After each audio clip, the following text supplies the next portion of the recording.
The purpose of tonight's meeting is to update you on things that are happening inside the city. We're going to talk about road projects. We're going to talk about parks and recreation. We're also going to talk about public safety. There's a lot of things that we're all getting updated daily on things that are happening, public safety, that I think would be beneficial for you to understand and see what's happening. Road projects, that's our number one probably complaint that we get as a city is traffic. So that's something that we're also going to talk about. Darren Gore is our leader of our city now. Many of y'all, I hope you know, we're all part-time. We have a council manager form of government. So there's really only 5 people who directly work for the city of Murfreesboro. Everybody else works for Darren. Darren works for the council. So anything that is bad tonight, we're going to blame that on Darren. Anything that's good, the council is responsible for that tonight. But Darren started July the 2nd. Darren had been with the city for almost 20 years. He was running our director of utilities, and Darren's done a really good job in the 6 months that he's been here. Last but not least, we'll do those updates, and then we'll have about 30 minutes towards the end, longer if we need to stay. But the entire council will come up, we'll sit on the rail here, and then you can ask us any questions that you have. I think it's important for us, especially where we are in today's world, to be transparent with everything that's happening in the city. And I think I speak for all of our council members. We don't have anything to hide. You may not necessarily like the answer you're going to get, but we'll give you a straight and honest answer about what's happening in the city. Before I turn it over, I want to ask this. How many people who are here are from the city of Murfreesboro? How many people are born in the city of Murfreesboro? Okay, so about 20, 25. That's pretty routine of what you are seeing in our community. So the council members have heard me say this more than what they probably want to hear, but y'all 25 people can fuss about traffic and growth all you want to. Everybody else, y'all are just like me. Y'all moved here, so we can't fuss about traffic because we're driving through Murfreesboro. When I moved here in 1992 to go to MTSU, our population was 37,000 residents. Now we anticipate that our population is somewhere around 170,000 people. And that dovetails into, I don't know if we can pull this on the screen. We are doing our census right now. So every 4 years we do a count. So it's www.murfreesborocensus.com. It takes 30 seconds to a minute to fill out. All we need to know is your address and how many people live in your house. That's it. We get $175 of shared revenue per resident of new residents for people who sign up. So that helps us keep your taxes low. We've had one tax increase in the last 27 years. That was 2018, and I think all of us as council members are committed that we don't want to have to go through that hell again, raising taxes. So this really helps us to be able to keep your taxes down by signing up and letting how many people know who are in the Murfreesboro. All right, Kurt Wade is going to talk about community engagement and advocacy. And then after that, we're going to turn it over to Nate Williams, who's going to talk about parks and recreation. Thank you, Mayor. I want to thank everybody for coming out tonight in this rain. It's cold out there. I didn't want to come out, but I had to come out because our mayor said we had to be here tonight. So, how many people in here, if you sit on the board for the city, raise your hand. Jamie, we know you sit on the board. You sit on city council. It's two other people sit on the board. Tell them what board you sit on. Tell them your name. Can you stand up, sir? Sure. Kevin Gentry. What board? Community Investment Trust. All right, thank you.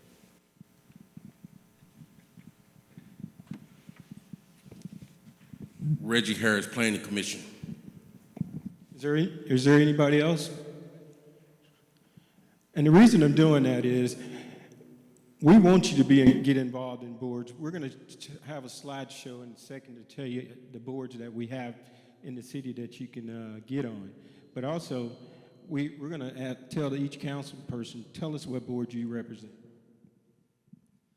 Sean Wright, I'm on Planning Commission, Parks and Rec Commission, Tennis and Pickleball Commission, and the Library Board. Jamie Averwater, I serve on the Planning Commission and the Cable Television Commission, which was recently disbanded because we don't have cable television anymore. I'm just kidding. They are fussing at me. My name is Madeline Scales Harris, and I only serve on one board, the Water Board. Everybody else has a lot of boards, but God is good. But if you want more boards, we can get you on some more boards. Bill Shacklet, I serve on the Airport Commission, Parks and Rec, and I'm the council's liaison with the school board. I serve on the Golf Commission and Water Resource Board. So if you look up here, there's over 20 boards that you can apply on the city website to get involved with the city. I bet some of you didn't even know we had this many boards in our city. So when you say, how can I get involved? This is one way to get involved. There's tons of boards. Take the opportunity to go to the city website, fill out a form, and that application comes back to the mayor, and you have an opportunity to sit on one of the boards to be involved. Next slide, please. The other thing is, people always ask, and they always call us, how can I stay connected with the city? One of the ways you can stay connected with the city. Next slide, please. We are on social media. You can go to, next slide. You can go to Facebook, YouTube, X, LinkedIn, Nextdoor. So when you want to know if your trash is going to be picked up on a different day, if you want to know when city council, let's go back to this right quick. Anybody know when city council meeting is? Not you, chief. Because I think people need to, what is it? Moving on. Does anybody know really when city council meets? Say that again. Thursdays. What Thursday? Everyone, unless it's canceled. You're almost right. So we meet every Thursday at 6 o'clock at City Hall, except the second Thursday, we meet at 11:30 at the airport. I think that's important because we want you to come out to our City Hall meetings because that's where you get to learn what's going on in our city and how we can, you can help better, we can do a better job serving when you're involved. So that's one of the things I just wanted to get out to make sure that anybody want to be connected to the city, you got an opportunity to be connected with the city and also use our social media pages to find out what's going on with the city. Nate?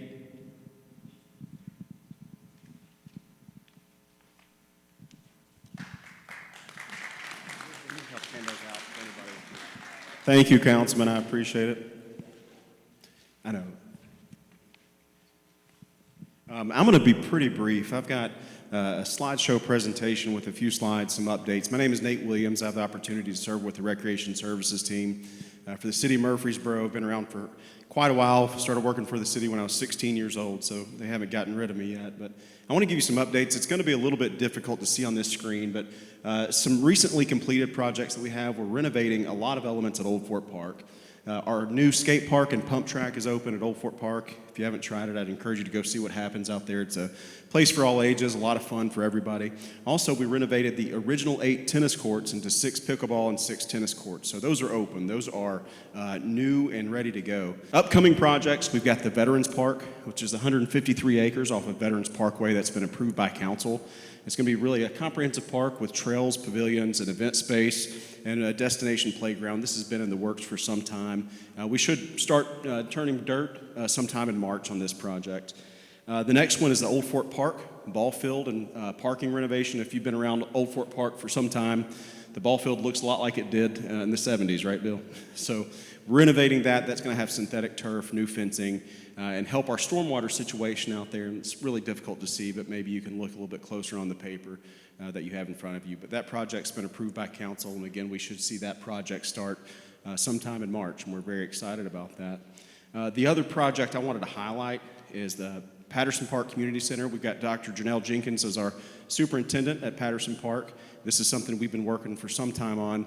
But you'll see at Patterson Park, again, it's difficult to see this image, but what we're going to be doing is adding some much-needed parking, renovating the existing parking, addressing some of the potholes and some of the damage to the existing asphalt. We're also going to be adding a new playground. If you look in the bottom left side, you'll see the playground is going to be closer and be close to Bradley Academy School, and then we'll have Murfreesboro's first splash pad. So this project is another one that's has been approved and should start this spring, and we're very excited about this project. Patterson has been open since 2002, and is really one of our capstone facilities that our staff work hard to keep it safe and clean, and it's a great place that we're excited for this new renovation. So again, those are just a few updates I wanted to give you all, and I'm going to be around if you have any specific questions about these plans. Please don't hesitate to stop me, and I'll stay around as long as I need to. Now I got to figure out who's turning it over to. Hey, give Nate a round of applause. Nate, how long have you been with the city? Yeah, so Nate, can't hear this. Nate started with the city when he was 16. He started out as a part-time lifeguard and then has worked his way up as the director of Parks and Recreation. So Nate does a great job, his entire team. Nate has the third largest department in the city behind the police and the fire department. So Murfreesboro is basically inside of one big park, and Nate and his team are a big reason for that. All right, we're going to turn over now to road and transportation updates. So Jim Kerr is going to give us an update on everything. And then Michelle Emerson is also here. So Michelle's our lead engineer, chief engineer, so Michelle can update you on anything that y'all want to update us on. So Jim, come on, Michelle. Thank you, Mayor. And Mayor, by the way, I've lived here all of my life, so I can complain about traffic to myself, right? So Jim can complain about traffic, but everybody else can complain to traffic to Jim, because that's his job. So Jim, you can look in the mirror every night and complain to yourself. So. Slide, please. First project I'd like to go over is the Dr. Martin Luther King Jr. sidewalk project. Does everyone know that this is a state route? Did y'all know that was a state route? Everybody knew it was a state route? Raise your hand. So, does everyone know that Dr. Martin Luther King is a state route? Yeah, okay. Well, when working on state routes, there's, of course, other things that are involved, and TDOT's involved, especially when you're leveraging federal dollars. So the project is currently, all of the easements and right-of-way has been certified. We're waiting on what's called an excess land grant from TDOT to get approved, and then we're waiting on FHWA to obligate the federal dollars. So we're looking at construction starting on that this summer. Next slide, please. This is the Rutherford Adaptive Traffic Signal Project. It's an ITS project. And we actually received bids on that today, which came in budget, which is fantastic. This particular project is an upgrade of traffic signals along Rutherford and Northfield Boulevard from Broad Street to Highland Avenue, which is 15 intersections. The intersections are currently operating independently of one another. This particular project will connect each of the intersections via fiber for communication, and it's called an adaptive system. So basically what will happen is based on the data, the traffic input, the traffic data that is inputted into the controllers, they can talk to one another and coordinate with one another, which means they will be changing their traffic patterns based on input. So it's kind of like a mini AI type system. And we're really excited about this project. This is really cutting edge for this area and this community. Next slide, please. We're currently on the tail end of finishing our new transit facility. It's located on Highway 99 and Bridge Avenue. We're anticipating completion pretty quick in the spring of 2025. We also have, we're finalizing a project to expand our transit shelters. We're looking at adding 8 to the existing collection of our transit shelters, and we're also working on a route realignment, adjustment, and timing of our routes due to the new location of our transit facility. So we're really looking forward to opening that up. It'll open up a lot of opportunities for us. With that said, Michelle, I want to turn it over to you. Next slide. Okay, so I'm going to talk about the Old Fort Parkway widening. What the plan is to add a through lane in each direction to make it 6 lanes in each direction, side curb and gutter, sidewalks on one side, and a multi-use path on the other side.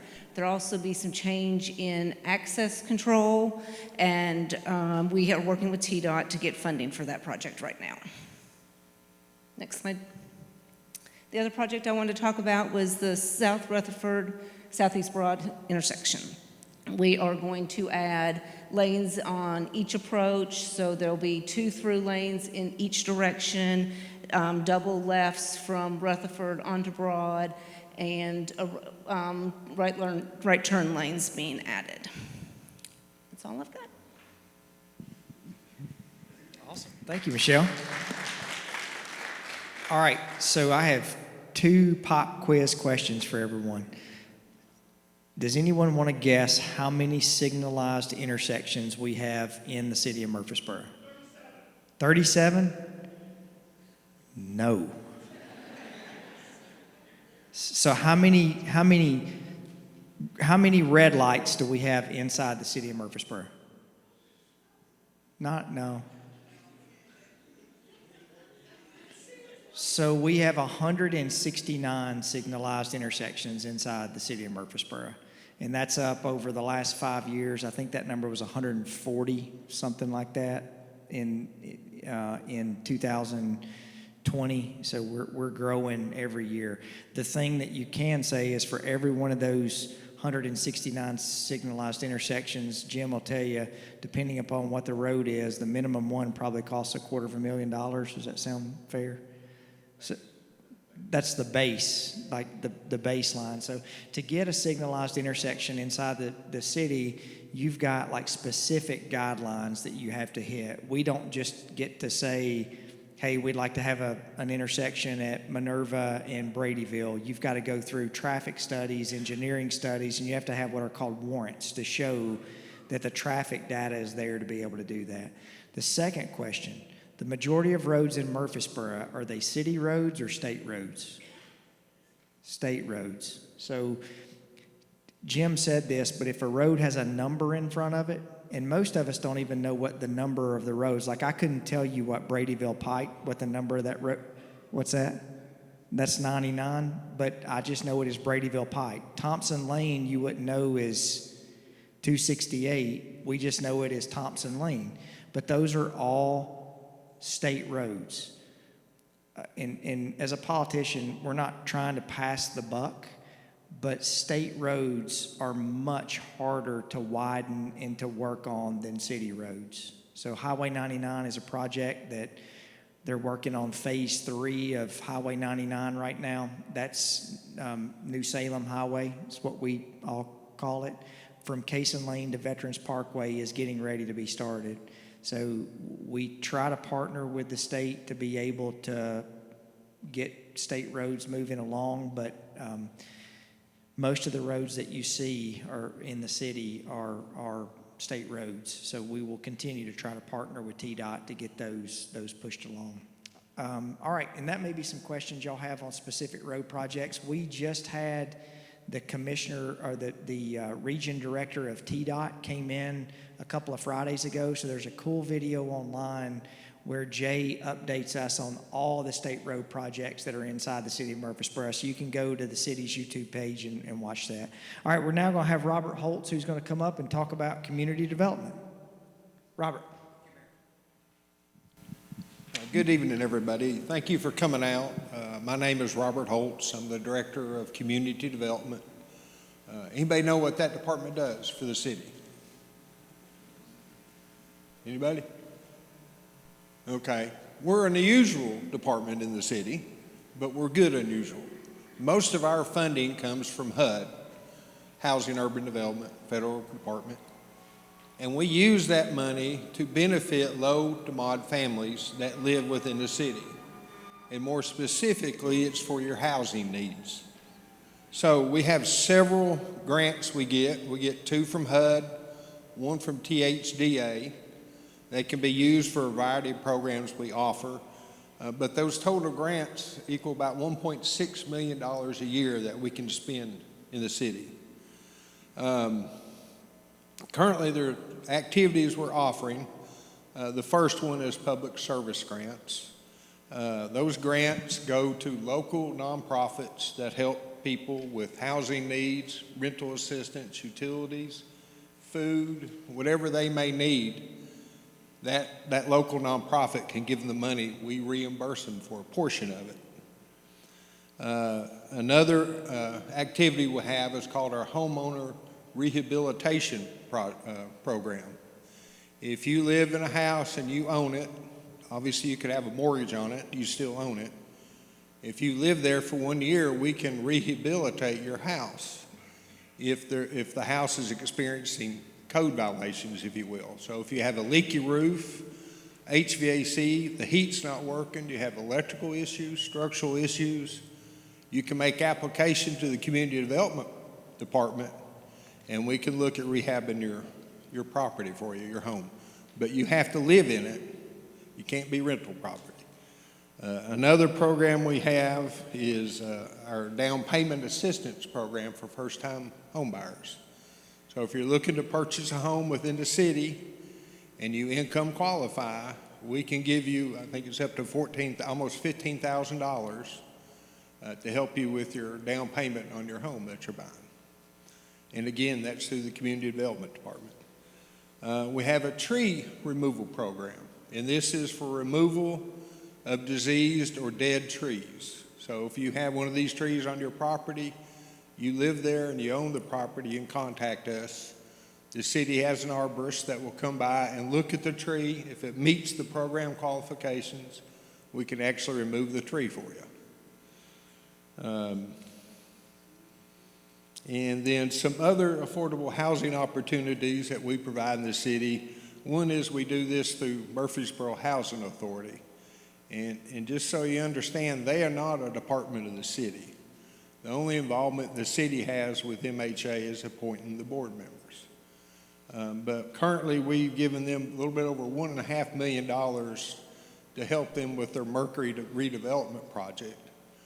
They're making application for more grant money, but we're helping them to redevelop 34 affordable housing units.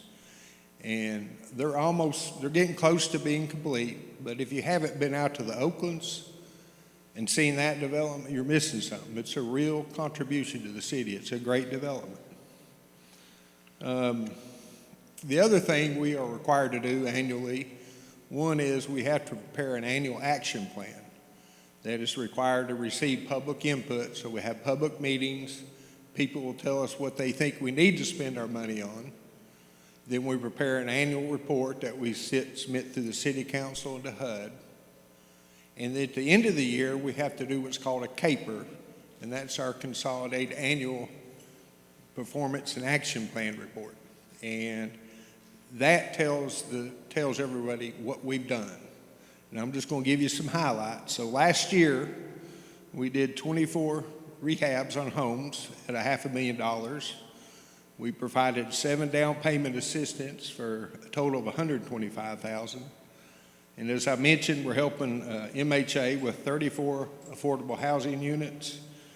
We provided $75,000 for homeless shelter expenses and $200,000 for various local nonprofits to help with rent and utilities.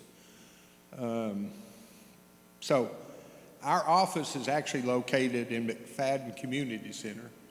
It's 211 Bridge Avenue. If you want to come by and see us or call us, we're there.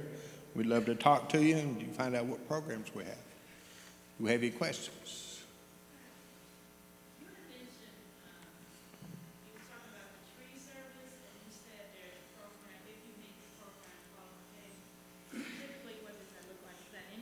Well, it's, for like the tree one, it is income-based, so is the rehab. All of them are income-based, I should say. For example, for like your home, you've had to live there 1 year. Right. You have to, What's the income? What's the minimum? how many are in the family? Oh, it depends on. It's the number family, of yeah. family. But you can contact us. I'll give you a number if you want it. How about this? Thank you. Give us a call. Any other questions? I tell you what, let us get through. Robert's trying to hijack the program here. Save your questions, because I want to make sure that we get through all the presentations, and then I promise we'll have time to get questions for department heads. So, thank you. I think something y'all are going to, Robert and his team do a great job. Robert's taken over the department. I think you're on your third or fourth year, Robert. And Robert has really worked along with a lot of the people who work in his department that have done a great job providing a valuable service to our community. I think one of the things you're really going to be impressed with, Chief Bowen's going to get up and tell you about some of the things that we're doing inside the community with community policing, but really need to give the entire city council credit for this, that over the last 4 or 5 years, if you look at our public safety, I would be willing to bet with you that the city of Murfreesboro is one of the top leaders in our state on making sure that our public safety providers, and not just police and fire. A lot of the times we forget police and fire have to know how to get somewhere, and we have a very good dispatch team that quarterbacks and gets our team to where they need to go. They're the ones who answer your calls, and a lot of tough calls to be able to calmly get the information they need. But this past year in July with our budget, we gave one of the most significant pay increases that we've ever given to our public safety, our police officers. And then in August, we coupled that with another significant raise that we gave to our fire department. And our fire department, for as long as I can remember, is fully staffed. We're full up. And then our police department, routinely, we would be anywhere between 50 to 60 officers down. And that's something you're seeing nationwide now. It's tougher and tougher to be able to recruit those positions, but now we're as close to being full as we've ever been. I think we had 30 some odd recruits that were in our council room last Thursday night that are getting ready to come on the street. So with that, all the council, we're in individual meetings with the police department that we've learned that we have to work smarter, not necessarily harder. And so Chief is going to talk to you about some of the things that have been put in place in the city, that routinely we're getting emails every week where our real-time crime center through our LPR program is, we're not trying to get red light runners, we're trying to get criminals, violent criminals off the street, and they are doing a fantastic job on being able to do that. So, Chief. Thank you, Mayor, and thank you for having us tonight. Truly a pleasure. Just to touch off with recruiting real quick, next month we look to be fully staffed. That's been a tough road, but we're starting to see some changes in our hiring and seeing more interest in the job.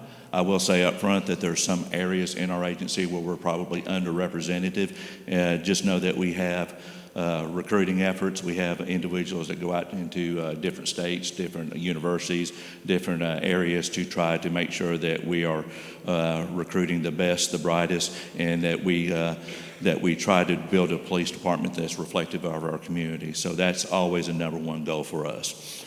When we look at some of the things that we're putting in place, where the mayor was talking about working smarter, some of these things that we've put into place recently have really cut down investigative time for our police officers. It has really given us the edge in being able to solve things a lot quicker. And basically what I'm referring to is our real-time crime center.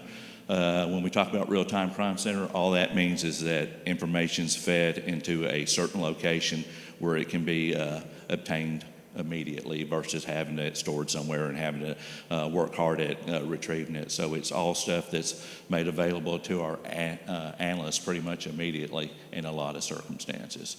The Crime Center, it was up and running as far as last year. We're now putting some of the finishing touches on it.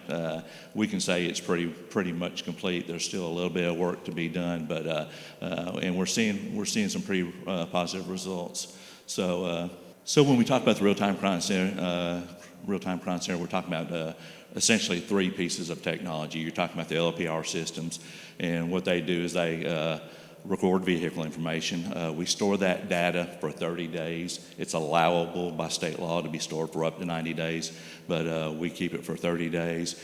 It tracks vehicles. It does not track people in the vehicles. It's just totally to recognize vehicles. Next component we have is what we call public safety camera systems, and the initial placement on those was based on crime data, violent crime data, going back several years. We have a second round of cameras that are going in other areas of the city, and those will also be based on crime data and areas where we see a need for them. On these particular systems, all the data is stored on the camera itself. It's not in the cloud. It's not downloaded to a service. It's actually maintained on the camera. It's stored for about 30 days, and the only time that we go to retrieve data off those cameras is if we have a specific incident that we're investigating. There's no random searches. There's no, it's very limited access, so we're trying to be real cautious on how we handle that information. And next slide, please. And then another component is the gunshot detection technology. Murfreesboro is over 65 square miles. What you'll see is the gunshot detection technology is applied to about five or less square miles. And there again, the placement of those particular units are based on data that we've analyzed over the past few years. And essentially what that allows us to do is if so many Ryan told me today that it's now 5 sensors. So if 5 of those sensors detect any type of gunshot, it will alert us and let us know that something has happened. It helps us get there quicker. We find instances where gunshots are not reported, and these pick them up, and it lets us dispatch cars, lets us pick up evidence that may be left at the scene, and it just gets us there a lot quicker. Next slide, please.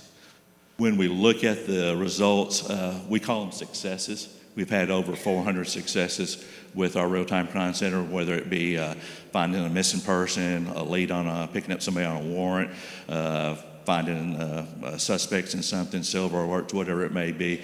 We've had a lot of success with that. And like I said, a lot of that equates to less time spent with the officer having to investigate things when he can get it pretty quickly. Next. So that is a 2023-2024 comparison for our crime stats. You can see that we're down in all categories. When you look at that, of course, that's very encouraging, but our analysts are going to work at that because short-term victories like this are good, but we have to see what our long-term trends are, and just a lot of the information that we're seeing right now is encouraging, especially when you go to the next slide. You'll also see that there is a reduction in our calls for service when you go from 2023 to 24. So with that being said, I'll pass it back to the mayor, and I guess we'll be open to questions here in a few minutes. Thank you. Thanks, Chief. I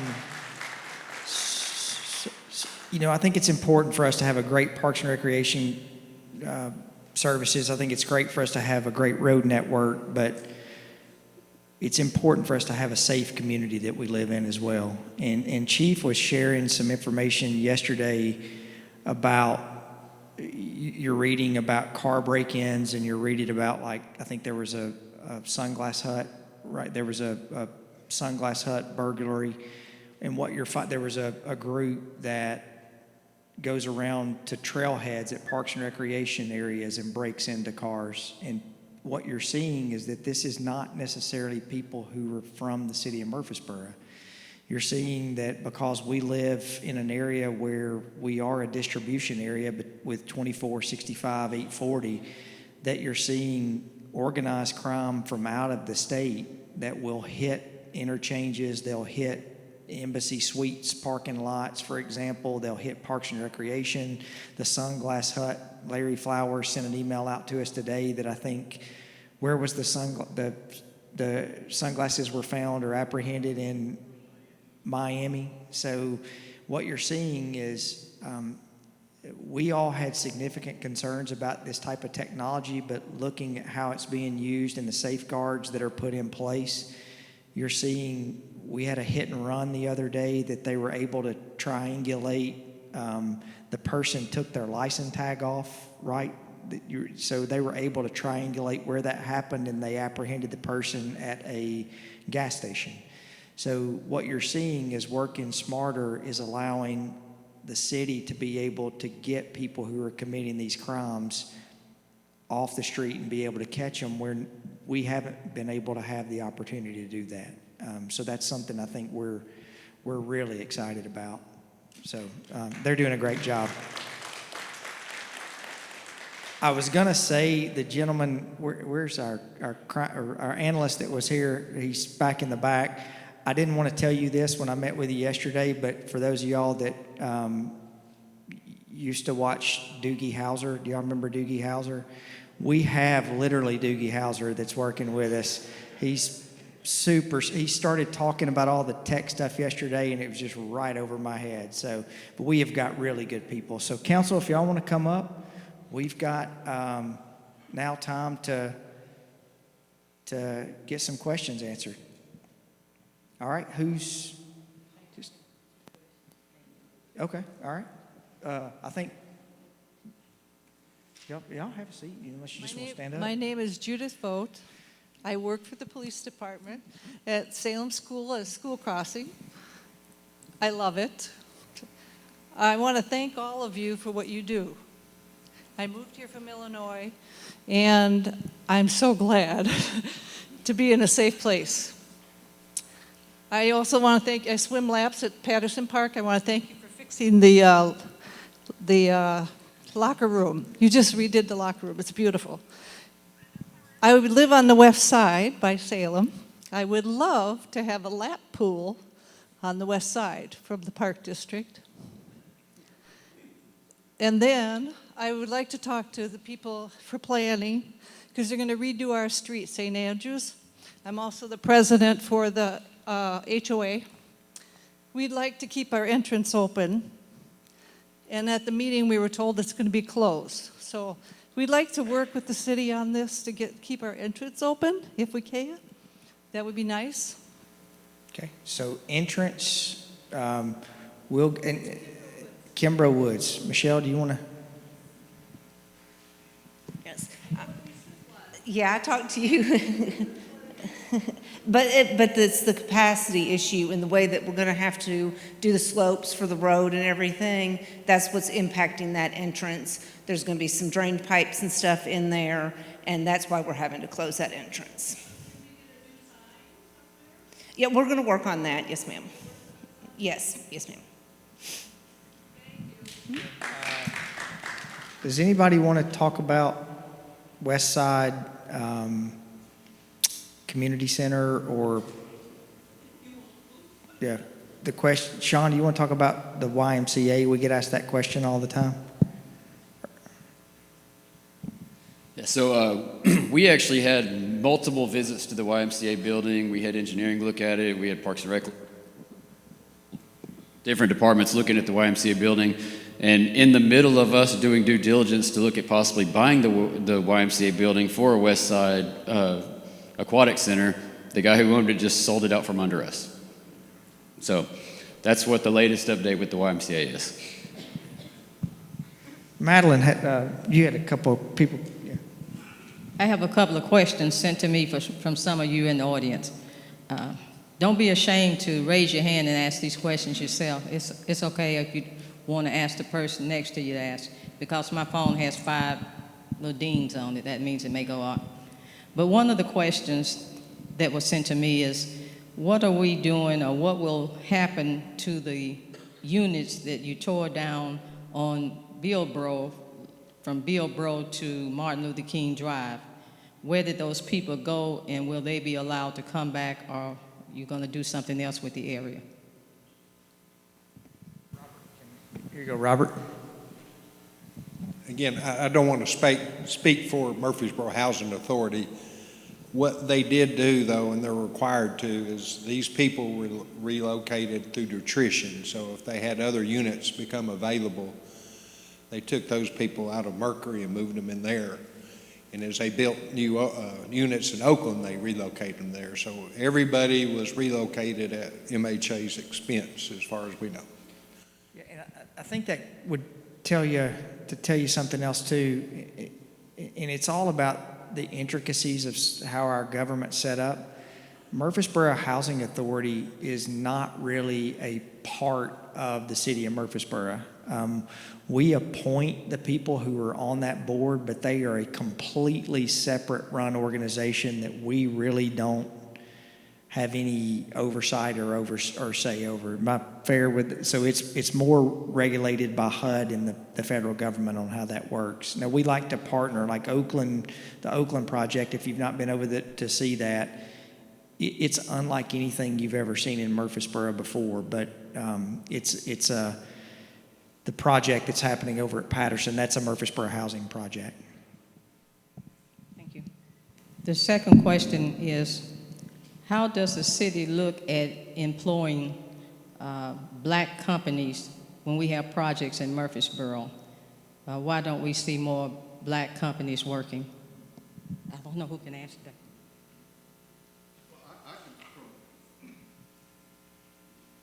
From the transit side, we actually have open meetings and are trying to encourage DBE contractors. So we encourage you to work with us on that. I mean, we're looking for DBE contractors. Okay. So the opportunity for us for procurement from the city is through our purchasing department. We do have an open gov system that's available for registration where any business entity can follow procurements by the city. I think if there are certain businesses or certain parts of our community that would like a workshop on how to do business with the city of Murfreesboro, we would be glad to line up our purchasing department and have a workshop on that. We could do that certainly by Zoom, but we could also do it in person. And if you would reach out to the city manager's office, ask for Sam Huddleston, I'd be glad to help coordinate that. This is the last question that was sent to me. Let's see.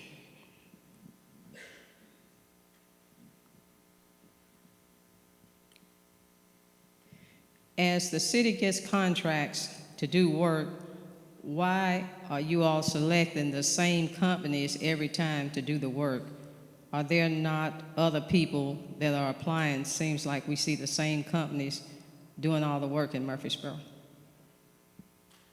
I don't know who can answer that. Sam, that's probably an opportunity to explain the bidding process. You know, we have an obligation. So my assumption in that question is that it's related to construction, and all of our construction projects are competitively bid through the rules at the state of Tennessee and also with the city's procurement policy. We solicit bids and we accept the lowest qualified bidder for that work.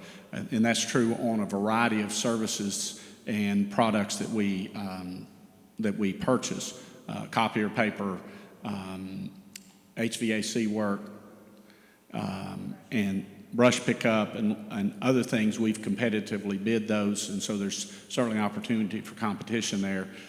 We do have some annual contracts that we use in concrete storm drain work, in paving work, and also in signal work, and those are bid out, and then we have option years on those. And you will see a lot of those crews that are working on city projects through that annual, those annual maintenance contracts. Everything that we really do, the majority is all low bid. It's like that joke you've always heard, like what did one astronaut say to the other as they're about to blast off into space? Doesn't it make you feel comfortable that this was built on the low bid? Sort of the same way that we go through, Kurt. So one of the things that is of interest to many of the underrepresented populations, excuse me, is the whole idea of the willingness of the city to do business or have a supply diversity component of your efforts. I worked with a company years ago, and Phil Bredesen, when he was the mayor, I'm telling my age, when Phil Bredesen was the mayor of Nashville, he had a want to.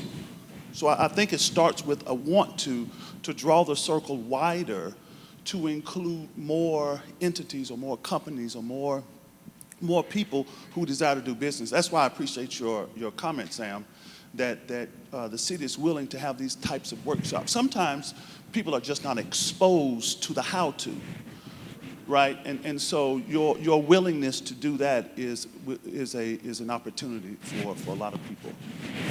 I agree.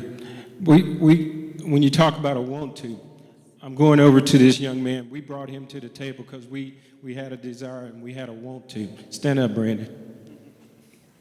Tell them what you did for the city and how you do it and what name of your company. Good evening, everyone. I wasn't expecting to get the mic today. My name is Brandon Harvey, and I'm a registered architect in Tennessee. And I have a firm with a business partner, Brandon Niche, and we're right on the square. And we've been grateful to have worked for the city on multiple projects, and rehabilitation, renovations, and even new construction. Can you tell them the projects that you're getting ready that you worked on with the city hub? Sure, I will. How's it going? Yes, so they put me on the spot tonight. So KDGI has worked on, even prior to the formation of KDGI, we built a relationship with the city, Jim Kerr and several others, the Murfreesboro Transit Center, the new Fire and Rescue, Parks and Recreation, 2140 renovation. That's about a 15,000 square foot renovation. Also for the Water Resources Department, a 19,000 square foot renovation right off of 316 Robert Rose. And there's been a few other projects, including City Hall, some upgrades there, and a few other projects around the city. Thank you. So I wanted to point that out to say, if you want to work with the city, come and make contact with us. We want you to be a part of the city, but it takes two. And I've said it all along is, everybody's number's on the website. You can call any council member, you can call our mayor. We want everybody to be included in our city. We talk about diversity, but it goes both ways. You know, just like the pastor says, it takes all of us working together to build this community, to make our community what it is. Yes, ma'am. Yes, ma'am. Good evening. Thanks to everybody for being here. My name is Laura Clark. I live right here in the neighborhood. My question, has the Murfreesboro Police become involved in detaining our community members who are undocumented immigrants? And if so, how many have we detained, and what are the criteria used to detain? That's my question. Simple answer. We haven't been asked, nor have we done any of it. So I mean, I guess if that ever comes to become a question, I guess we'll address that at that time. But as of now, nothing, nor have we been asked. So. Yes, ma'am. I'm faster than you. I was then, and I am now. I'm just kidding. I don't run anymore. I do walk. My name's Regina Carney. I was wondering, we have a lot of access roads that are private roads. If you approve them, who's governor over those? I use for an example, when you look off of Deal Lane behind Subway, we have numerous stop signs in the city that are missing. And in who's governing over that? Because me and Mr. Bill, we've talked before about this. It's been a while back. And these stop signs are where children are standing every day. So if you see what I'm saying? If you go behind there, there's just numerous stop signs. I've called several times, and then nothing can be done because they said it's an access road, so it's private. So I've contacted all the businesses there and talked to them about it. But then it's going back to HOA people over it, which is coming out of Davidson County. And so that, and also my other question, I'm sorry, No, that's okay. We'll is remember that one. the Rite Aid that is right there and all these empty buildings, they're just sitting there. And you can call codes about different things. Can y'all up the fining on these companies that are just sitting there and just making the community look bad? Amen. Yeah, so I'll answer that question real quick. We've really worked hard at the last two city projects that we've done have been buildings that were vacant. So the building that was out on Thompson Lane that we were talking about, where Murfreesboro Fire Department, Murfreesboro Parks and Recreation, that was a semi-vacant building. The upstairs had not even been built out. Where if you don't know your water and sewer department, they relocated 2 weeks ago. I don't know about a couple of weeks ago. So they're on Robert Rose Drive now, on the corner of Gateway Boulevard and Robert Rose Drive. That was a vacant building. So anything I can tell you from the city standpoint, we're really looking at repurposing as opposed to building new, because it's so expensive to build new. We routinely are getting calls about, there was a significant issue at the Kroger that was on Middle Tennessee Boulevard.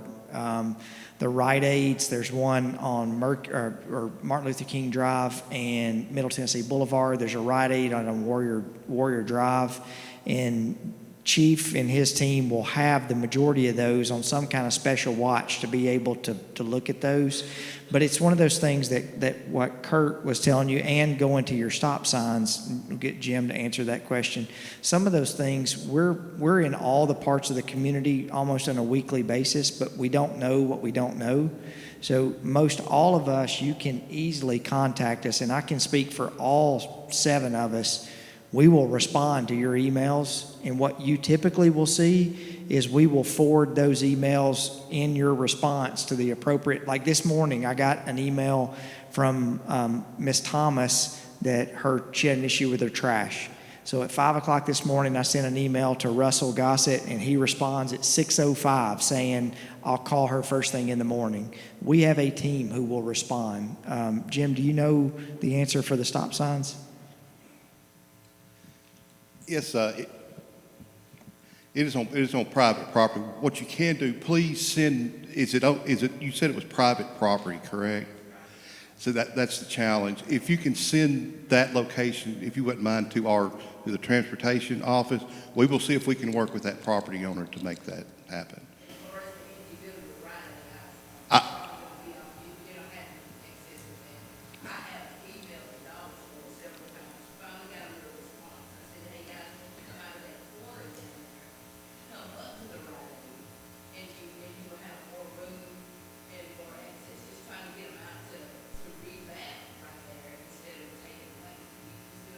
Yeah, we'll look at that, but we maintain stop signs in public right of way. And Brother Mayor, if you ever come across any empty churches, we buy churches. Okay. Yeah.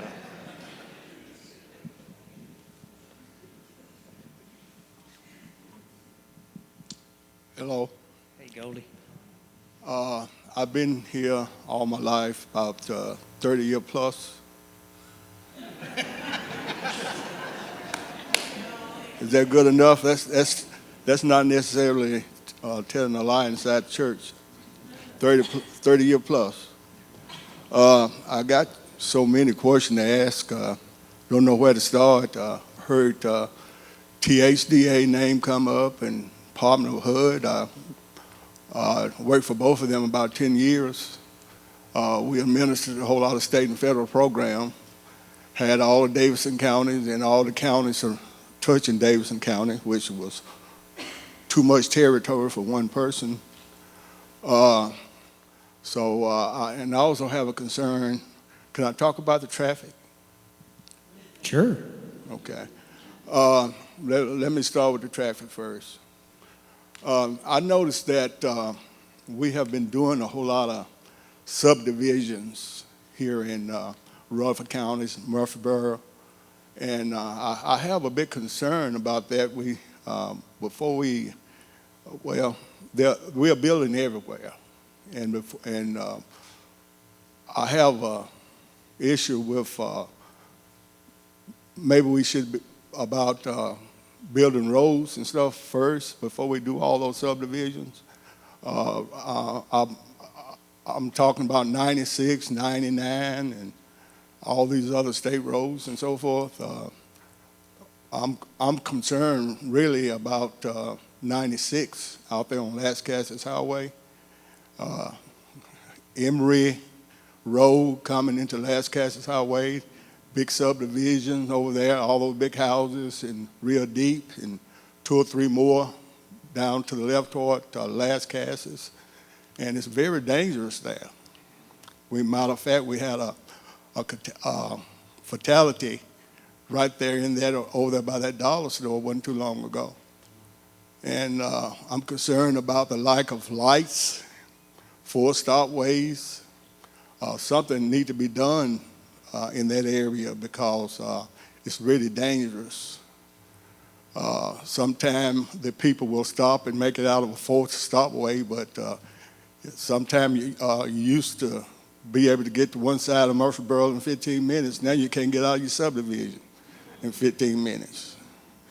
So somebody need to take a look at those state roads and the lack of lights, traffic lights, stop signs or something, but it's very dangerous out there. Not only 96, 99, and quite a few others. So I wish someone would come and take a look at those areas of the counties, the city and the county. Now also my other concern is about the lack of housing units to help people that really need the help. When I was working for THDA, not only did I have Davidson County, I had all the counties touching Davidson County. And there used to be, the city of Murfreesboro had a Section 8 program at McFadden, and now I know that Murfreesboro Housing got one. So my question is, do the city of Murfreesboro still have the THDA program at McFadden?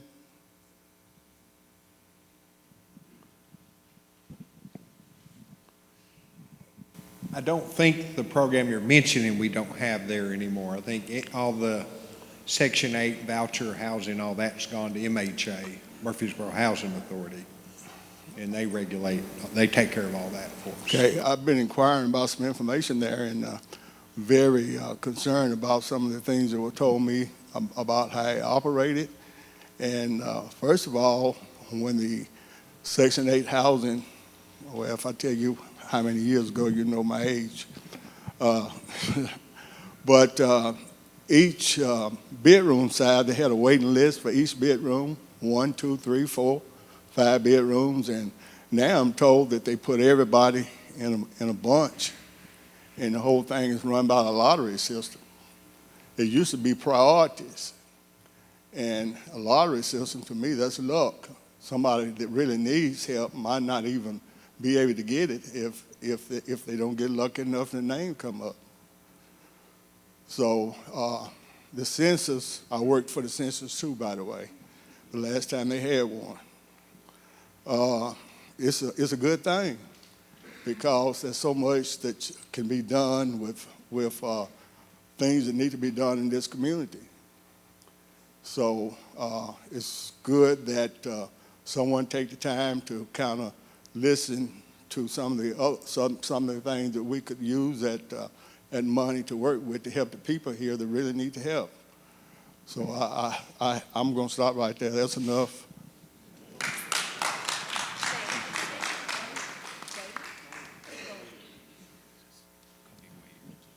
Oh, Goldie Wade. Nice to meet you. I'm Councilwoman Jamie Averwater. I wanted to speak on your first question, which was about prioritizing infrastructure versus development, which is something I'm very passionate about. I serve on the Murfreesboro Planning Commission, and I'm in my first term on City Council. I also live on the west side of town. Yes, I love the west side. I am born and raised here in Rutherford County, Not as long as you, Mr. Wade, but I've been here a minute. And I've seen the growth that we have experienced. I like to point out when I'm talking with members of the community that although the growth is very frustrating, we also all benefit from it in many ways. And I think one of those ways is the Parks and Rec Department. Watching how our Parks and Recreation has been able to grow through the years has been in part to some of the development that we've seen. And I really am just proud of specifically that department. But a lot of those roads you mentioned, Mr. Wade, are state roads. And we up here on council and on Planning Commission and our city staff, we work tirelessly with TDOT and with our state legislators to advocate for the infrastructure that we need here. I mean, I know that the fight for the Highway 99 expansion started probably the year I was born, if I'm being totally honest, and we're just now seeing it happen. So, like the mayor said earlier, if you know me, I'm not one to pass the buck or to place blame on someone else, but I tell you truthfully from the bottom of my heart that I work with state legislators to advocate for this because there's just nothing we can do about it. In fact, I ran for State House of Representatives this last year for the very reason of Murfreesboro specifically needs representation that understands our traffic issues. And so please know that we are trying to advocate for Highway 99, Highway 96. I drive that route through Las Casas weekly. And it's very dangerous, and it's a fast road. People are going fast. People are turning out in front of you. You're dealing with urban sprawl and farm vehicles all mixed together, and we desperately need some intersections and some lights there. I agree. Unfortunately, the wheels of government move slow, and I can't control those wheels. I tried. I didn't win, sorry to tell you.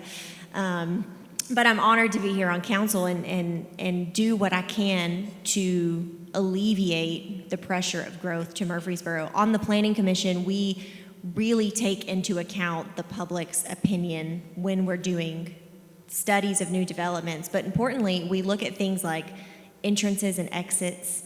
We have said recently, hey, we're not going to approve this development until TDOT puts an intersection in here. And then the developer was able to help us put some pressure on TDOT, right?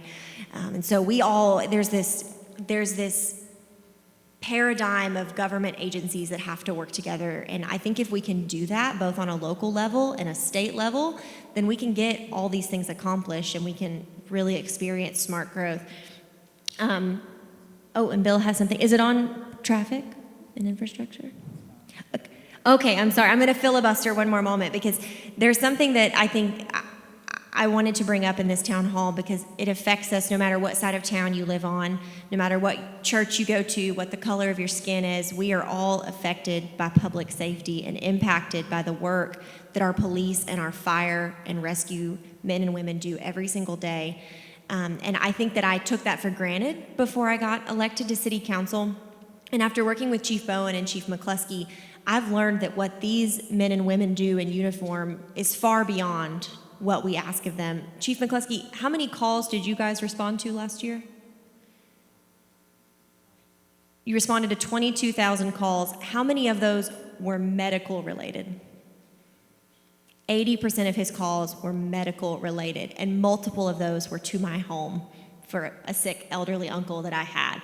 And so watching his men come in and save a life and resuscitate and help us get to the emergency room was just life-changing for me. And so I am so proud to live here.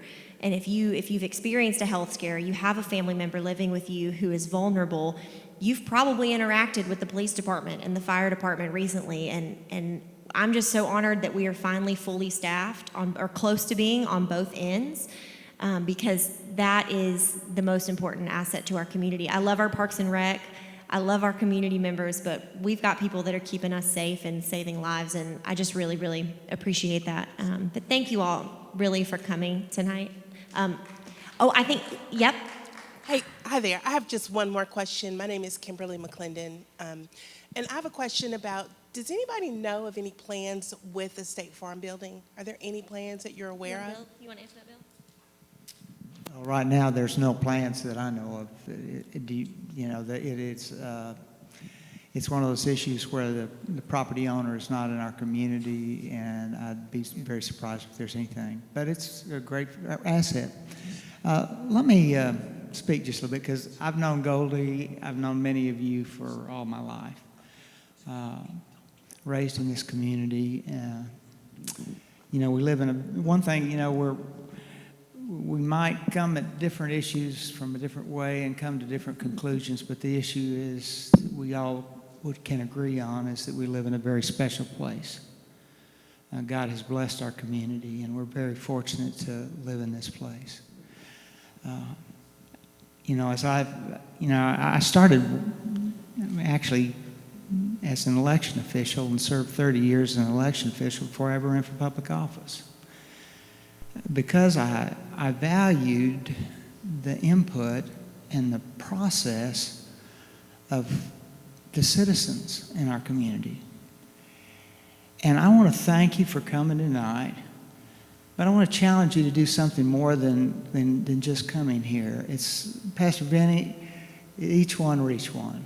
If you've been encouraged by this opportunity to come and engage the government that tries to serve you, go home, go to your church, go to your fellowships, and encourage other people in our community. Because let me tell you, the challenge to our democracy, it's not red or blue or yellow. The challenge to our democracy is apathy and complacency. When we sit on our good intentions and don't participate in the process. If you're expecting for all the good ideas in this community to come from the seven of us, they're wonderful people. They're bright people, and I'm proud to serve with them. But those, every good idea that I've ever had and shared in the deliberative process has come from you guys, from somebody saying, "Hey, Bill, why not this?" And all of us would welcome the idea of when you pick up that phone, you're not called Councilman, you're calling Jamie, you're calling Kurt, you're calling Bill, you're calling Sean, and you're calling Madeline, and you're calling even the mayor, you're calling Shane. And we want to, because we realize the only way we can do a better job is if you do it. Now, one more comment. I thought of this at our last town meeting, and I just wanted to share this with you. It's kind of a little piece of humor. When everybody was talking about, why are we always behind the curve? Why do we, it seems like traffic and road development, parks, we're always behind the curve trying to catch up. Well, it's a dollar figure. And Pastor Benny, you can use this. Remind me of a story I heard of a pastor going into the stewardship season in his church. And he stood in the pulpit and he said, "I've got good news and I've got bad news." He said, "The good news is we can do anything and everything that you want to do. We can, everything that you want to accomplish, we've got the resources to do it. The bad news is the money's in your pocket." and that's the issue with how government doesn't make money, government spends money. And the only way sometimes we can get money is through how we spend the money that you give us in taxes. So sometimes we're behind the curve, but we can catch up. It's interesting to see how our department heads have found ways, efficiencies in their operation that has accelerated catching up in areas where we've been behind for a while. So stay engaged, encourage someone else to get involved, and participate in your government, because that's the government that you deserve. That's the government that you, as our citizens, deserve, and it'll continue to make Murfreesboro the very special place that it is. Thank you. Yeah. So real quick, I want to hit something real quick. Goldie, you asked about roads. Are we live? We're not live, are we? Okay, thank God. What's that? Okay, well, we can edit it. So I think I want to tell y'all where we are with state funding. I mean, we're trying to be transparent and let y'all know the governor came forward and put $2.1 billion for the Better Build program that came with the state, right at $3 billion. So $1 million went to East Tennessee, $1 million went to Middle Tennessee, and $1 million went to West Tennessee. All those projects are all shared by the communities. What is the fastest growing region of Tennessee right now? Middle Tennessee. So we share money with Davidson County, we share money with Wilson County, we share money with Williamson County, we share money with Murray County, and you look at all of those communities, and they're the fastest growing communities in the entire state. And so Mr. Swikard, right, you look, he and I have had some Facebook messages back and forth. I think we should be honest with y'all to tell you that it does us no good to fuss at TDOT nonstop on a road project, for example, because the honest truth is we're just really happy to get funding in our community. So if the road takes an extra 6 months to get built, we're like, thank you, Lord, that you gave the money for Murfreesboro. And so we're in like this catch-22 that, you know, we're going to TDOT begging for money for road projects, but at the same time, we can't be biting the hand that feeds us on how that they do a road project. So we're in like this really tough spot. So all the roads that you're talking about, 96, 99, 231, Thompson Lane, Bradyville Pike, West Jefferson Pike, all of those roads need work. But there's a limited amount of money, and TDOT does not borrow money to do road projects. They use the gas tax. They do not have debt. So there's only a limited amount of funds that goes around, and we honestly are begging, borrowing. We're not stealing yet, but we the city council, like for example, we have been able to maneuver money from different projects inside the city to be able to show TDOT they're changing their funding mechanism, and they're going to municipalities that have money that they can put towards projects. So we are in turn trying to readjust where we've got money and projects to be able to show TDOT, hey, we've got $10 million to put in this project, so you don't have to put 75%, maybe you only have to put 50%. That's what we're trying to do to get roads built as quick as we possibly can. And I tell people this, all of the easy road projects in Murfreesboro have all been done. We've done all of them, the easy ones.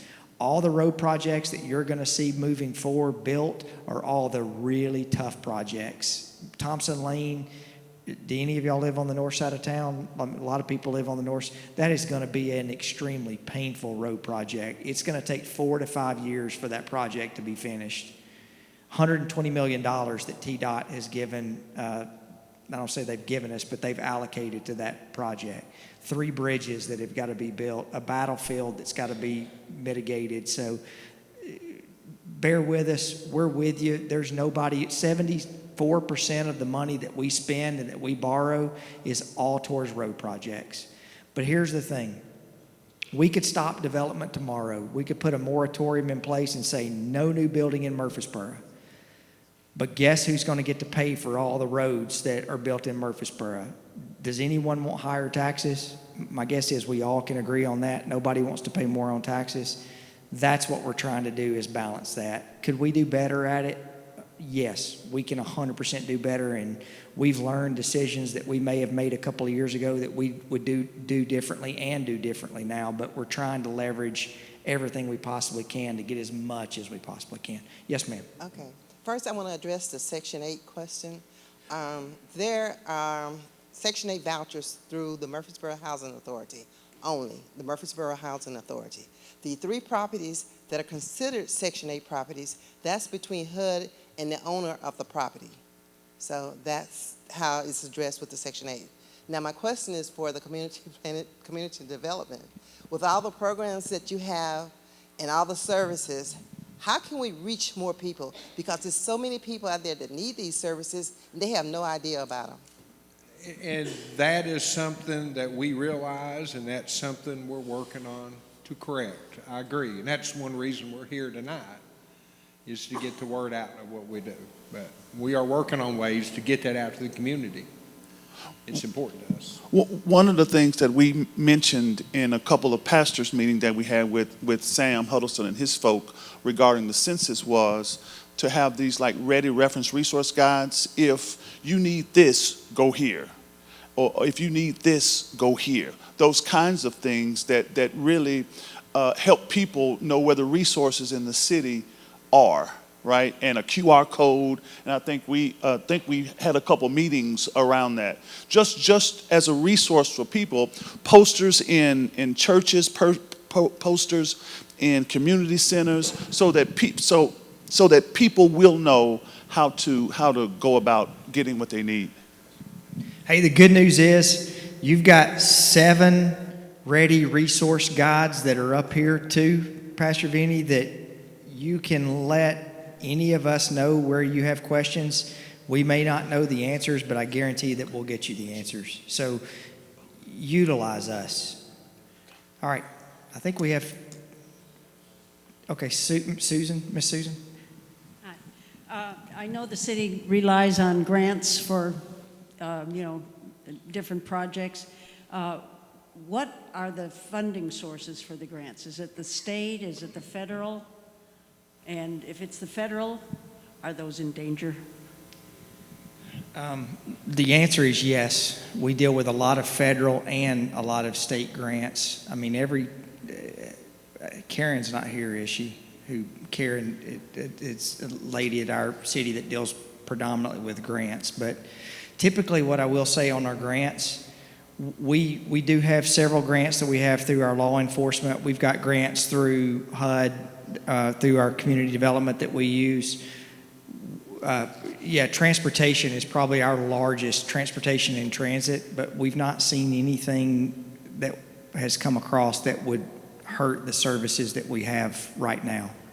The one thing that we have learned in the council, I think we've learned this specifically through the airport, typically most of the grants that we get all have some pretty significant strings attached to it. So like people will say, like, for example, property that we've got now that's Parks property that's now on a 5-lane road, that, hey, why don't you sell that? You can make a whole lot more money selling that commercial and buy parks elsewhere. It doesn't work that way. Once you use federal funds for parks, you really can't sell it. I mean, you can, but the process is 30 years. So, all right. Yes, sir. Does the Planning Commission have the authority to issue a moratorium to subdivisions developers to put into place sidewalks and infrastructure for environmental friendly homes?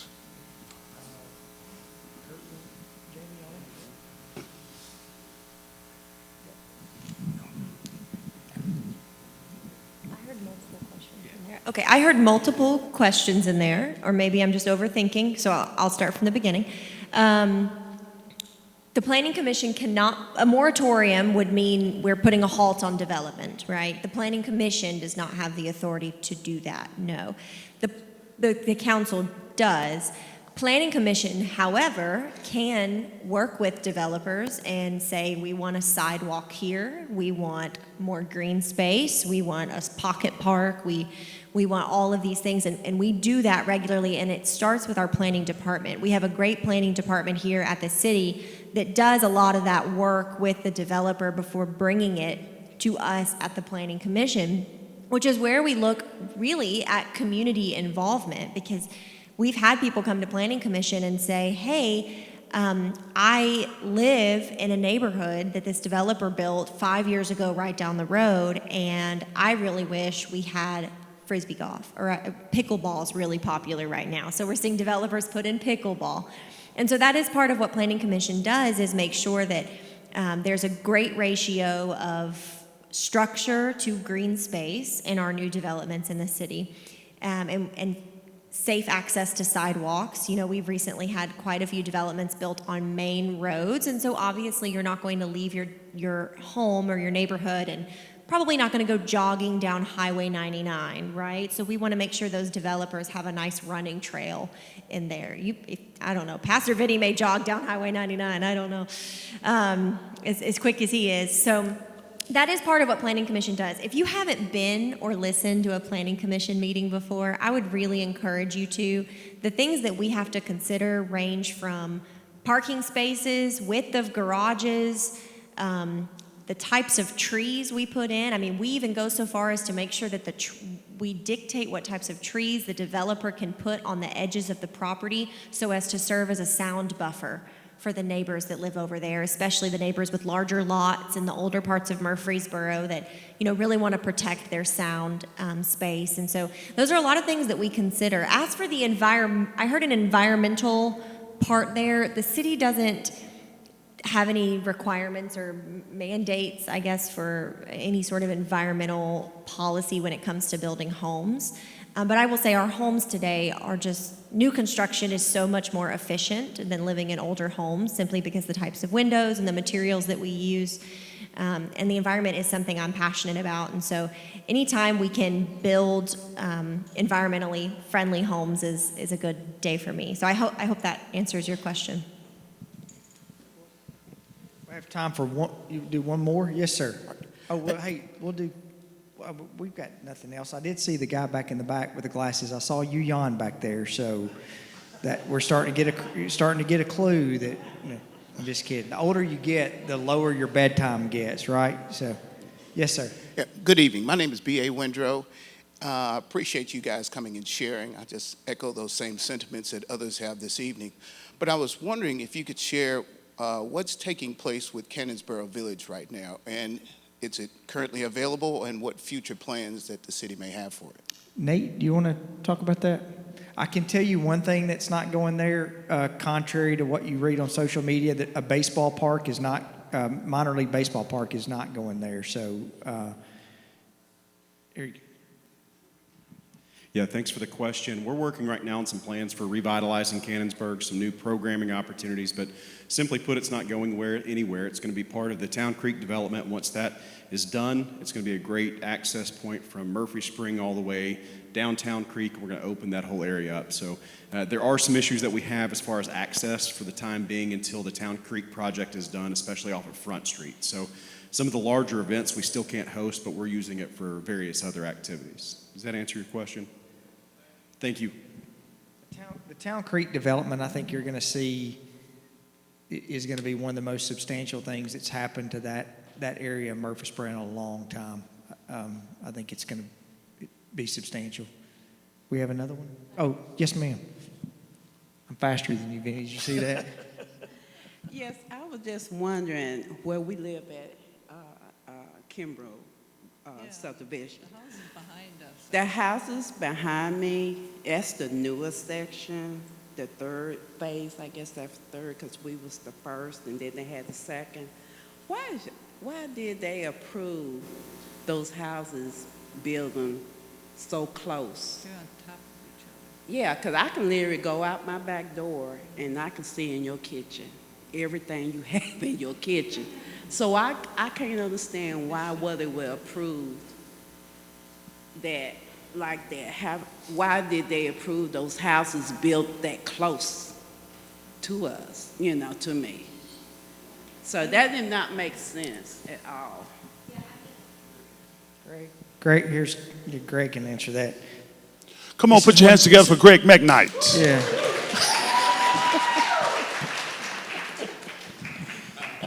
Yes, ma'am. Most often there are site plans that are put in, and there are regulations, subdivision regulations that actually allow different types of setbacks, different types of distances between the houses, and the zoning requirements allow those setbacks to be 5, 10, 15 feet apart. And so that's what was allowed due to the zoning requirement during that time.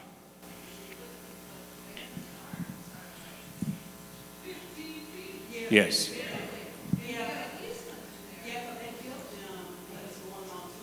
Mm-hmm. Yes, ma'am. Yeah.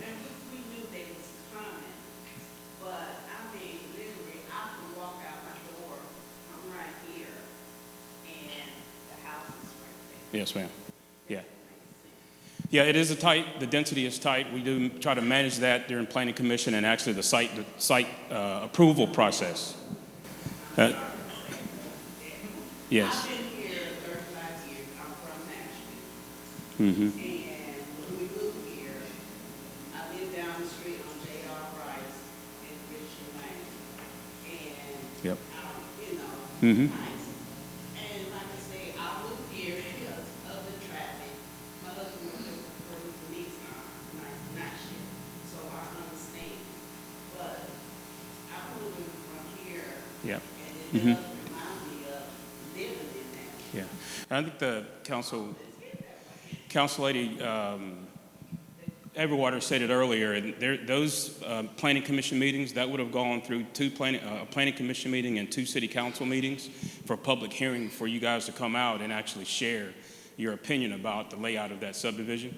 So I think it's been said tonight about how to get involved and take a look at, we have to post those zoning and rezonings for 25 days to let you know that there is a meeting coming up for public hearing to be a part of those neighborhood meetings. I'm sure that had a neighborhood meeting where we had individuals come into a meeting like this to have the developer show what they're planning on developing. So I just encourage you, if you see a zoning, a rezoning, or if you see annexation, if you see any of those, to take advantage of what they're saying on the sign, take advantage of the phone number that you can call in, and you'll be in front of most all of those developments because it has to go through planning commission. We used to get stuff in the mail, but I didn't have time.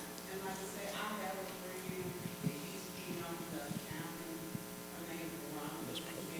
Yeah. So she would Yeah. tell me stuff. But like I say, we used to get stuff in the mail to let us know. But I was pretty good, and we would get stuff in the mail saying, our business on a train. Yeah.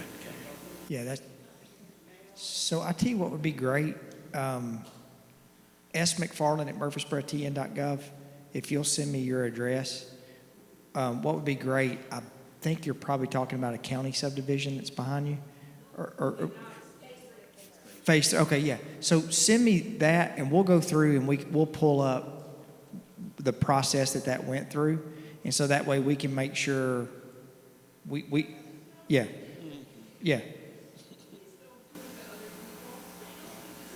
Okay. Yeah. Yes, ma'am.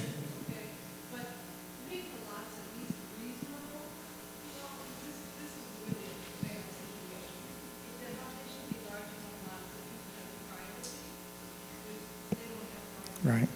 You want to?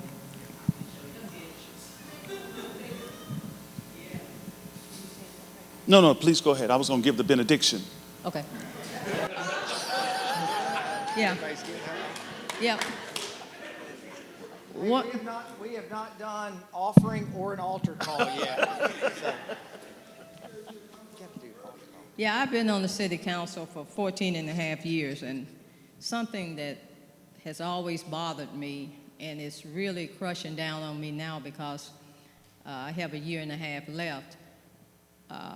I am so embarrassed and hurt that we don't have affordable housing in Murfreesboro. I mean, these houses that are being built, I don't know of people that can afford it. I can't afford it. I'm on fixed income, and I'm going to make the same money until I die. And I was looking at housing in Atlanta. Some of the places have little sections for affordable housing. I don't know if we ever get some more money, a big bulk of money from the government. I would like to see that priority be on affordable housing, because we are just squeezing people out of their homes. And it hurts me. It really hurts me to see that. So, and there's no blame on any of the council members. We do what we do, but if we can find some kind of money I would like to see just a little village of affordable housings. That's just always been something that bothered me. I'm not going against the council because it's none of our fault. But Jamie, you're a newbie, But, and I'm glad Jamie's on board, because I was the only female for 12 years. So I'm glad to see her, but let's everybody pray on affordable housing. So just pray about it. Yeah. Hey, so we're going to close up. We're going to be up here. Pastor Vinny give our benediction. There's two things I think you guys, Pastor Vinny had asked me to tell you about the Murfreesboro Airport. We talked about State Farm.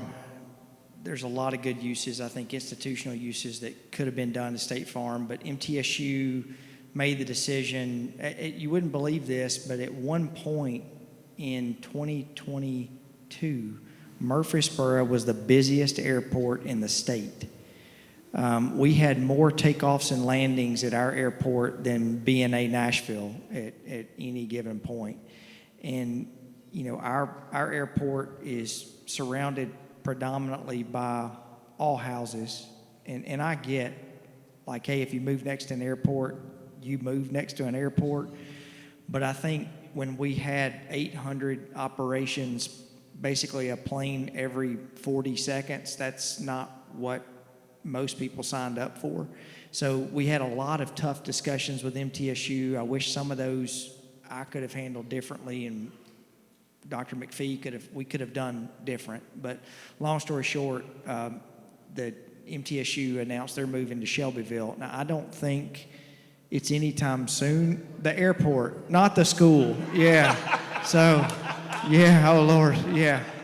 The MTSU aviation department is moving to Shelbyville, but I think that's been put on pause to some extent because of funding. So that is something that we've worked really hard with them, and man, we're in a much better position than we were. So I wish that we could have done all the things that we've done that had got us to where we are now, and they wouldn't have had to move. But, you know, it's like putting 10 pounds of flour in a 5-pound sack. We've got a very small airport, and we can only handle so much. We can't build another runway. So that's one thing. The second thing is everyone really needs to look into and educate yourself on what's happening with solid waste in our community. It's the one issue that out of anything that we have will impact your family or your children or grandchildren or great-grandchildren. So there's a proposal going through the county right now to basically expand and double the size of Middle Point landfill. Continue bringing a ton of Davidson County waste. I'm not going to get into all the politics stuff, but you really need to, it doesn't take much searching to find sort of what's going on out there, and you really need to make your voice known. That do you want the size of the landfill to double? I think 40 years ago, in 1987 or 1988, whenever the landfill was built, I would like to think that they probably would have thought now putting the largest landfill in the country next to our drinking source, next to the Stones River, was not a good idea. But we're back at it again, where they're wanting to add about 30 more years of life to the landfill next to the Stones River. And so ultimately what it comes down to is money, and that's a discussion that I think is going to hopefully very transparently happen over the next many months. But we thought back in 2018 that decision was made to not happen again, but we're back going through it again. So you really need to research who your county commissioner is, and you need to reach out to your county commissioner whether you're for or against doubling the landfill. So that's a significant issue that's going to be coming up. So, Pastor, thank y'all so much. For coming out. Please don't forget, if you are a resident of the city of Murfreesboro, complete your census. We went out 4 churches, Pastor Marable's church and 2 other churches. Chief McCluskey was over here with us. We canvassed the neighborhood to encourage our neighbors to fill out the census. Please, ma'am, please, sir. If you filled it out, good. Encourage someone else. If you haven't filled it out, please fill it out, okay? Fill out the census. Complete the census. It helps us all. And Shane, I forgot to thank you. At the height of the George Floyd murder and the consequences, I call him Brother Mayor. Brother Mayor and I were on the phone, and we decided to do 3 televised discussion on race and how race impacts everyone. And so I want to thank you publicly for being such a good friend. I really appreciate that. I also want to thank whoever purchased the refreshments. We have 7 cookies right outside. And so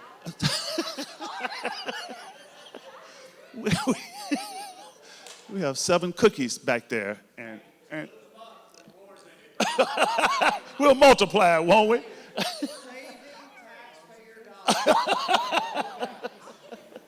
Again, thank y'all for being here, and thank all of you being here. Come on, let us stand. It's bedtime. And you ain't got to go home. But it's time to leave here, y'all.